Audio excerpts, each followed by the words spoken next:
Hello friends, ಈ ಸಲ cup ನಮ್ದೆ. ಎಸ್, ಫೈನಲ್ ಆಗಿ ಈ ಸಲ ಕಪ್ ನಮ್ದಾಯ್ತು ಫ್ರೆಂಡ್ಸ್. ಈ ಖುಷಿನ ಎಲ್ಲೆಲ್ಲೆಡೆ ಹೆಂಗೆ ಎಕ್ಸ್ಪ್ರೆಸ್ ಮಾಡ್ಬೇಕಂತಾನೆ ಗೊತ್ತಾಗತ್ತಿಲ್ಲ. ನಮ್ಮ ಹುಡುಗರಂತರೂ ಫುಲ್ ಕುಣಿದು ಕುಪ್ಪಳ್ಸಾಕತ್ತಾರ, ಎಲ್ಲಿ ಬೇಕಲ್ಲೇ. ನೋಡ್ರಿ, ಇತಿಹಾಸದಾಗೆ ಒಂದು ದೊಡ್ಡ ಹಿಸ್ಟ್ರಿನ ಫೈನಲ್ ಆಗಿ ಕ್ರಿಯೇಟ್ ಮಾಡ್ತು ನಮ್ಮ RCB ಟೀಮ್ ಅವರೆಲ್ಲರೂ. ಸೊ ಎಲ್ಲರಿಗೂ ನನ್ನ ಕಡೆಯಿಂದ, ನಮ್ಮ ಎಂಟೈರ್ RCB ಲಾಯಲ್ ಫ್ಯಾನ್ಸ್ ಕಡೆಲಿಂದ ಧನ್ಯವಾದಗಳನ್ನ ಹೇಳಕ್ ಇಷ್ಟಪಡ್ತೀನಿ. ಭಾಳ ಅಂದ್ರೆ ಭಾಳ ಖುಷಿ ಆಗಕತ್ತೈತಿ.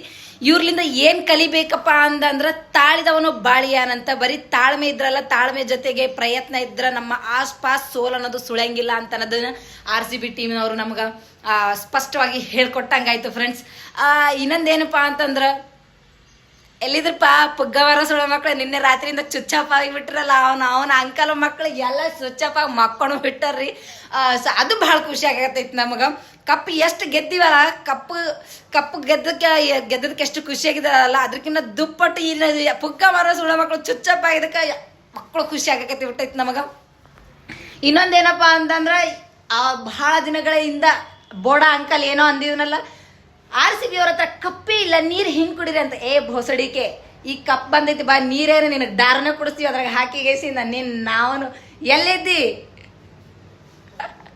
ಜೈ RCB, ಜೈ RCB, ಜೈ RCB.